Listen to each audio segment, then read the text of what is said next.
Titanic का हादसा इतिहास का सबसे ज्यादा जाना पहचाना हादसा है। कुछ 108 साल पहले जब टाइटैनिक का निचला हिस्सा जाकर एक बहुत बड़े आइसबर्ग से टकरा गया, तो इसके समुद्र में डूबने की वजह से कुछ 15,000 से ज्यादा लोगों की मौत हो गई। लेकिन इस हादसे के होने के बाद टाइटैनिक के बारे में अलग अलग तरह की अजीब बातें सामने आने लगीं। तो चलिए ज्यादा टाइम ना बर्बाद करते हुए जरा टाइटैनिक के इन्हीं अजीब तथ्यों के बारे में पढ़ लेते हैं। लगाया गया अनुमान। किसी को भी नहीं पता था कि अप्रैल 15, 1912 को टाइटैनिक के साथ क्या होने वाला था। लेकिन शायद कोई ऐसा था, विलियम थॉमस टीड, जिसने एक बहुत ही डरावनी कहानी लिखी थी, जिसके अंदर कि उसने टाइटैनिक के डूबने के बारे में सबको पहले ही बता दिया था। 1886 में उसने एक कहानी लिखी, how the mail steamer went down in the mid Atlantic by a survivor.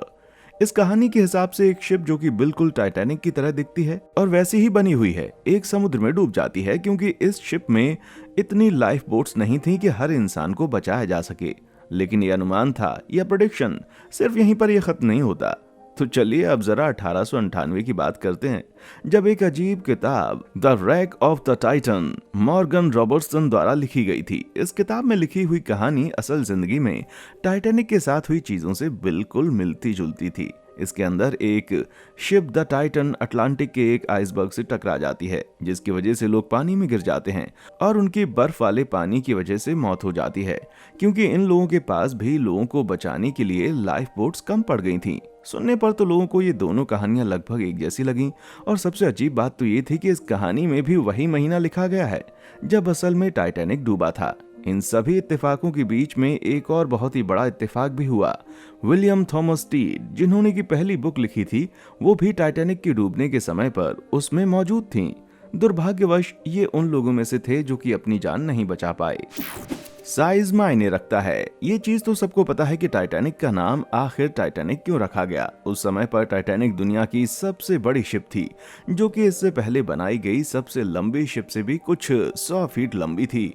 कुल मिलाकर अगर टाइटैनिक की मेजरमेंट्स ली जाती तो ये स्टर्न के नीचे से 882 फीट 9 इंच लंबी थी और कील से लेकर फनल टॉप तक ये 175 फीट लंबी थी, जिसका भार लगभग 46,328 टन था।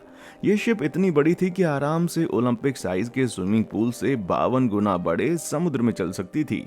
यहाँ तक कि इसको बनाते समय सिर्फ इसके कैटगिंग एंकर को बनाने के लिए लाए गए सामान के लिए 20 घोड़ों की जरूरत पड़ी थी, और इस शिप में एक नहीं बल्कि 2 एंकर्स थे। लेकिन सबसे ज्यादा अजीब चीज तो ये है कि इस शिप के मशहूर 4 फनल्स अभी भी मशहूर क्यों हैं? क्योंकि असल में शिप में सिर्फ 3 फंसेस थे। इसका मतलब हुआ कि इसके ऊपर लगा हुआ चौथा फनल नकली था। रिकॉर्ड्स के मुताबिक चौथा फनल सिर्फ और सिर्फ शिप की सजावट को बढ़ाने के लिए बनाया गया था। लोहे के बने हुए रिवर्स। भले ही ये शिप कितनी भी सुंदर क्यों ना हो, इसको बनाना कोई आसान काम नहीं था। इसको बनाने के लिए कम से कम 3 मिलियन लोहे के रिवर्स का इस्तेमाल किया गया था। लेकिन सबसे ज्यादा दिक्कत तो तब आई जब यहाँ पर लोहे की सप्लाई की शॉर्टेज हो गई। इसका मतलब था कि शिप को बनाने वाली कंपनी को सस्ते और कम अच्छे लोहे का इस्तेमाल करना पड़ रहा था। जिस सस्ते लोहे का इस्तेमाल किया गया था वो ज्यादा जल्दी खराब हो जाते थे।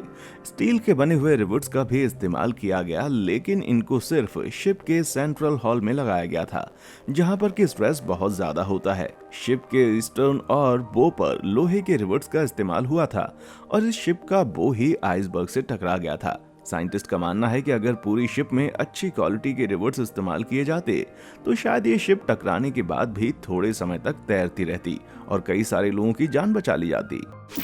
होल्ड में लगी आग। इस चीज को कोई भी मना नहीं कर सकता कि टाइटैनिक एक आइसबर्ग से जाकर टकराई थी, लेकिन सबूतों के हिसाब से ये पता चलता है कि टाइटैनिक सिर्फ आइसबर्ग से टकराने की वजह से नहीं डूबी थी। 2017 में रिसर्चर्स ने कुछ ऐसी तस्वीरें निकाली हैं जिसके अंदर से हमें ये पता चल रहा है कि शिप के स्टारबोर्ड हॉल में एक बहुत बड़ा काला धब्बा है। एक्सपर्ट्स को इस चीज पर थोड़ा शक है कि शायद ये निशान किसी कोल फायर की वजह से पड़े थे, जो कि इस शिप के फ्यूल बंकर में आग लगने की वजह से हुए होंगे, क्योंकि कोल फायर्स बहुत ही भयानक होती हैं और उनको बुझाना बिल्कुल आसान नहीं होता।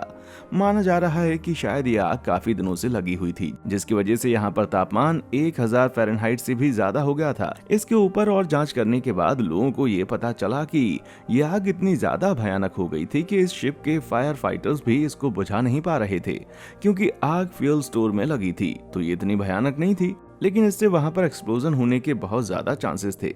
इतना सब होने के बावजूद, क्योंकि शिप के ओनर को लग रहा था कि अगर इस शिप को बीच में रोक दिया जाएगा तो उन्हें बहुत नुकसान हो जाएगा, इसलिए वो इसको आगे बढ़ाते रहे। ब्रूस एस्मे, जो कि उस समय पर टाइटैनिक को बनाने वाली कंपनी के मैनेजिंग डायरेक्टर थे, उनको शिप के ओनर ने बताया था कि इससे पहले कि शिप में कोई धमाका हो, फटाफट न्यूयॉर्क पहुंचो और सभी लोगों को सही सलामत वहां पर उतारो। लेकिन सबसे बड़ी बात तो ये थी कि आग बंकर नंबर 6 पर लगी थी, जो कि वो जगह थी जहां पर आइसबर्ग टकराया था। इतने ज्यादा तापमान होने की वजह से स्टील कमजोर हो जाता है और ये बिल्कुल मुमकिन है कि इस चीज के होने की वजह से ही शिप इतनी जल्दी टकराते ही डूब गई। चेतावनियां। 14 अप्रैल की शाम को टाइटैनिक के डूबने के बारे में लोगों को कम से कम 6 चेतावनियां मिली थीं। जी हां, 6 चेतावनियां, और इसके साथ ही टाइटैनिक कुछ 23 नॉट्स की रफ्तार से आगे बढ़ रही थी। ऐसा इसलिए हो रहा था क्योंकि शिप को चला रहे लोगों के सर पर बहुत ज्यादा प्रेशर था कि उन लोगों को टाइम पर पहुंचना है और उनको ये सब धमाका होने से पहले करना पड़ेगा। फ्री फेरिक फ्लीट की टेस्टिमनी के हिसाब से उसे बताया कि इस रात को उसके लिए शिप को चलाना बहुत मुश्किल हो रहा था, क्योंकि समुद्र बहुत ज्यादा शांत था। इसके साथ ही इस आइसबर्ग को सिर्फ कुछ ही लहरें छू रही थीं, जिसकी वजह से उसको अंधेरे में देख पाना नामुमकिन था। इसके बाद साउथहैम्पटन में हुए मिक्सअप की वजह से शिप में बैठे लोगों के पास बायनाकुलर्स भी नहीं थे। ये सभी लोग बिल्कुल अंधेरे में सीधा सीधा चलते जा रहे थे और इनको स्टार लाइट के अलावा और कुछ भी नहीं दिखाई दे रहा था। 11:39 पर इन्होंने एक आइसबर्ग देखा, जो कि एक बहुत बड़ी चेतावनी थी, और एकदम से 11:40 पर ये लोग उस आइसबर्ग से जाकर टकरा गए। लाइफ बोट्स की कहानी। टाइटैनिक की सबसे बड़ी चूक इसके अंदर लाइफ बोट्स की कमी होना था। टाइटैनिक में सिर्फ 20 लाइफ बोट्स थीं, जिसके अंदर सिर्फ 65 लोग बैठ सकते थे। इसका मतलब था अगर इन लाइफ बोट्स की हर सीट पर भी कोई इंसान बैठ जाता, तब भी 2435 पैसेंजर्स में से सिर्फ 52% लोगों की जान बचाई जा सकती थी। ये कम लाइफ बोट्स, जो कि अभी भी लीगल मिनिमम नंबर से ज्यादा थीं, इसलिए इतनी कम थीं ताकि शिप और ज्यादा सुंदर लगे और लोगों को ये कॉन्फिडेंस आए कि ये शिप डूब ही नहीं सकता, इसलिए इसमें लाइफ बोट्स की जरूरत ही नहीं है। असलियत में इस शिप पर कम से कम 48 लाइफ बोट्स होनी चाहिए थीं, लेकिन इस शिप के साथ सिर्फ यही दिक्कत नहीं थी। यहाँ पर काम कर रहे क्रू मेंबर्स को कभी किसी ने इमरजेंसी में समय पर इन बोट्स का इस्तेमाल करना नहीं सिखाया था, जिसकी वजह से 20 में से सिर्फ 18 बोट्स को ही सही सलामत पानी में उतारा गया। अगले 160 मिनट में जैसे जैसे शिप की हालत खराब होती गई, वैसे वैसे लोगों में डर और ज्यादा बढ़ता गया। 30 लोग ऐसे थे जिनके पास की इस्तेमाल करने के लिए लाइफ बोट भी नहीं थी, और वो एक उल्टी हो रखी लाइफ बोट के ऊपर किसी न किसी तरह बैठकर बच गए। वो लोग जिनको की लाइफ बोट पर बैठने का मौका ही नहीं मिला, उनमें से सिर्फ 9 लोगों की जान बच पाई, जिसमें से कि 3 बाद में हाइपोथर्मिया की वजह से मर गए। अभी भी कुछ 472 सीटें खाली पड़ी थीं, जिसका कि कोई भी इस्तेमाल नहीं कर पाया, और पूरी शिप में से सिर्फ 31% लोगों की जान बचाई जा सकी। वो लोग जो कि बच गए। हम कह सकते हैं कि जिस दिन टाइटैनिक डूबी, उस दिन मौजूद लोगों में से अमीर लोगों की सचमुच उनके पैसे ने जान बचाई। टाइटैनिक की टिकट 3 तरह से डिवाइड की गई थी, फर्स्ट स्टैंडर्ड और third standard. First class passengers में से 97% औरतों की जान बच गई, लेकिन सिर्फ 32% मर्दों की जान बचाई जा सकी। स्टैंडर्ड क्लास में से 86% औरतों को बचा लिया गया और फिर 8% मर्दों को बचाया गया। और जब हम थर्ड क्लास की बात करते हैं तो सिर्फ 49% औरतों को और 13% मर्दों को ही बचाया गया। दुर्भाग्यवश सभी बच्चों में से सिर्फ 50% बच्चे ही बच पाए। अब ये सब सुनने के बाद जो मैं आपको आगे बताने जा रहा हूँ, वो सुनकर तो आपकी भी रूह कांप जाएगी भाई। लाइफ बोट 1 एक छोटी सी लकड़ी की बोट थी, जो कि असल में लाइफ बोट थी ही नहीं, लेकिन फिर भी इसके अंदर 40 लोग बैठ सकते थे, पर गए सिर्फ 12 लोग, जिसमें से कि 7 क्रू मेंबर्स थे और सिर्फ 5 पैसेंजर थे, जिन्होंने कि कैप्टन के बच्चों और औरतों को पहले बिठाने की बात को अनसुना कर दिया। ये तो हमें बाद में पता चला कि इस बोट पर बैठने वाले पैसेंजर, जिसके अंदर की सर कॉस्मो डफ गॉर्डन और लेडी लूसी डफ गॉर्डन थी, जो कि क्वार्टर लैंड ओनर्स थे, ये भी मौजूद थे, जिनके ऊपर की क्रू के लोगों को रिश्वत देने का इल्जाम भी लगाया गया था। उनकी लाइफ बोट को घुमाकर बाकी लोगों को बचाने के लिए ना लेकर जाया गया।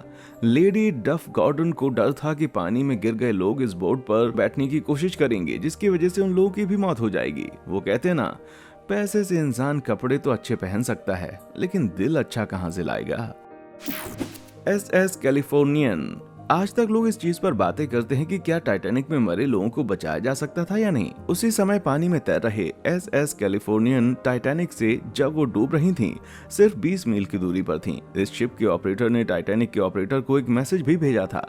उनको आगे कुछ दिख रहा है, लेकिन टाइटैनिक पर उस समय काम कर रहे ऑपरेटर जैक फिलिप्स ने वापसी में चुप कर जा, मैं इस समय बहुत ज्यादा बिजी हूँ बोलकर जवाब दे दिया। और इस मैसेज के बिल्कुल 10 मिनट के बाद टाइटैनिक बर्फ से जाकर टकरा गई। कैलिफोर्नियन शिप पर काम कर रहे लोगों ने टाइटैनिक के साथ कुछ अजीब होता हुआ देखा। शुरुआत में उन्होंने सोचा कि शायद टाइटैनिक इस तरफ कुछ इशारा देने के लिए रुकी है, लेकिन फिर 12:55 पर उन्होंने टाइटैनिक में से आग निकलती हुई देखी। लेकिन कैलिफोर्नियन के कैप्टन लॉर्ड का मानना था कि ये लोग सिर्फ मजाक कर रहे हैं। एक और शिप कारपेथिया, जो कि टाइटैनिक से 58 मील दूर था, फटाफट टाइटैनिक के लोगों को बचाने के लिए वहां पर आ गई। पूरी जांच पड़ताल के बाद ये पता चला कि कैलिफोर्नियन शिप के बिल्कुल सामने टाइटैनिक डूब रही थी, लेकिन फिर भी उनके कैप्टन लॉर्ड ने मदद करने से इनकार कर दिया। जब ये सवाल कोर्ट में उठाया गया तो पहले तो कैप्टन ने बातें घुमाने की कोशिश की और अपनी स्टेटमेंट्स खुद ही बदलता रहा। हो सकता है कि शायद कैप्टन ने टाइटैनिक को बचाने के लिए इसलिए मना कर दिया हो क्योंकि उसे अपनी शिप पर बैठे लोगों की चिंता थी। लेकिन भले कारण जो भी हो, आज तक आपने इसको स्वीकार नहीं किया है और उसको लोग अभी भी एक डरपोक के नाम से जानते हैं। भले कैप्टन के ऊपर कोई जुर्माना नहीं लगाया गया, लेकिन उस बेचारे की अभी भी बहुत बेइज्जती होती है। नर्स जिसकी किस्मत अच्छी थी। कई लोग सोच रहे होंगे कि शायद ये रात दुनिया की सबसे बदनसीब रातों में से एक होगी, लेकिन वायलेट जेसुप के साथ ऐसा नहीं था। वो शायद सबसे खुशनसीब लोगों में से एक है। अप्रैल 10, 1912 में वो टाइटैनिक पर एक स्टीवर्डेस की ड्यूटी करने के लिए चढ़ी थी और वो उन सौभाग्यशाली लोगों में से थी जिनको की कारपेथिया ने लाइफ बोट की मदद से बचा लिया था। इसके बाद नवंबर 21, 1916 में इस घटना के 2 साल बाद जेसोप टाइटैनिक की ही एक और शिप, जिसको समझा गया था वो कभी नहीं डूबेगी, द ब्रिटानिक पर चढ़ गई। लेकिन इस शिप के ऊपर भी बहुत बड़ा धमाका हुआ और ये शिप भी डूब गई। लेकिन यहाँ भी जेसुप के लक ने उसको बचा लिया और वो यहाँ से बच निकली। उसने घटनाओं के बारे में अपनी डायरी में लिखा, लेकिन जो चीज उसने अपनी डायरी में नहीं लिखी वो थी 1911 में ऐसी ही तीसरी शिप द ओलंपिक पर भी वो गई थी। ये वही वोयेज था जो कि साउथहैम्पटन से निकलते ही ब्रिटिश वॉरशिप HMS स्वैग से टकरा गया था। हालांकि इस हादसे में किसी की जान तो नहीं गई, लेकिन फिर भी मुझे ये समझ नहीं आ रहा कि क्या ये औरत लकी है या फिर अनलकी। मकसद। क्या आपको पता है कि टाइटैनिक मूवी जर्मन्स ने अपने मकसद के लिए बनाई थी? नहीं, ये मूवी नहीं, ये वाली टिटैनिक। ये 1943 की फिल्म टाइटैनिक फिल्म थी जो कि प्रोपेगेंडा मिनिस्टर जोसेफ गोबल्स ने बनवाई थी। ये मूवी फिल्म मेकिंग की फील्ड में जर्मन को सबसे ऊपर दिखाने के लिए बनाई गई थी और साथ ही इसमें यह भी दिखाया गया था कि किस तरह ब्रिटिश और अमेरिकन लोगों की वजह से ये पूरा हादसा हुआ था। इस मूवी का एपिलॉग कुछ इस प्रकार का था। ब्रिटिश लोगों के लालच की वजह से 1500 लोगों को मौत की सजा आज तक उन्हें नहीं मिली है। ये अपने समय की बनाई गई सबसे महंगी मूवी थी जो कि उस समय पर 4 मिलियन रिच मेकर्स में से थी, जो कि आज के हिसाब से लगभग 180 मिलियन डॉलर हैं। लेकिन इस मूवी को बनाने में काफी मुश्किलें आई थीं। इसके अंदर इस्तेमाल किए गए कुछ ज्यादा ही महंगे सेट्स से लेकर डायरेक्टर के पुलिस द्वारा पकड़े जाने तक, और इसके बाद ये मूवी रिलीज हुई तो इसमें झूठी चीजें बताने की वजह से ये कुछ ही थिएटर्स पर लगकर बैन कर दी गई। अब इनकी टाइटैनिक की तरह डूब चुकी थी। Movie madness. जब बात पैसों की होती है तो टाइटैनिक अपने समय की सबसे महंगी शिप थी। इसको बनाने में लगभग 1.5 मिलियन यूरो लगे थे, जो कि आज के हिसाब से 70 करोड़ 24 लाख 61,165 यूरो हुए, या फिर डॉलर्स में 22 करोड़ 56 लाख 30,876 डॉलर। और ये रेट्स जगह जगह पर निर्भर करते हैं। लेकिन 1990 में जेम्स कैमरन इस हुए हादसे को ट्रिब्यूट देने के लिए इतने ही पैसे खर्चने को तैयार था। जेम्स कैमरन ने टाइटैनिक मूवी को बनाने के लिए 200 मिलियन डॉलर खर्च किए, जिसका मतलब ये हुआ कि मूवी के हर एक मिनट पर लगभग 1 मिलियन डॉलर खर्च किया गया। इसके बाद सारी प्रमोशंस को मिलाकर कैमरन को ये मूवी 332 मिलियन डॉलर की पड़ी। इसका मतलब था कि कैमरन ने टाइटैनिक पर एक मूवी बनाने के लिए बनी हुई टाइटैनिक से ज्यादा पैसे खर्च कर दिए। लेकिन आखिर एक मूवी बनाने में इतने सारे पैसे लग कहाँ गए? उसने पूरी की पूरी शिप दोबारा से बनवाई थी, जिसमें कि उसके सबसे ज्यादा पैसे खर्च हुए। मूवी देखने वालों को एक्सपीरियंस देने के लिए कैमरॉन ने पूरी टाइटैनिक शुरू से बनवाई, जहां असली टाइटैनिक को बनाने में कुछ साल और 14,000 लोग लगे थे। वहीं कैमरॉन की टाइटैनिक को बनने में 100 दिन और 500 लोगों की जरूरत पड़ी। अब ये हुई ना भाई तेजी। तो दोस्तों, इनमें से कौन सी चीज सुनकर आपको सबसे ज्यादा हैरानी हुई? मुझे नीचे कमेंट सेक्शन में आकर जरूर बताएं। देखने के लिए शुक्रिया।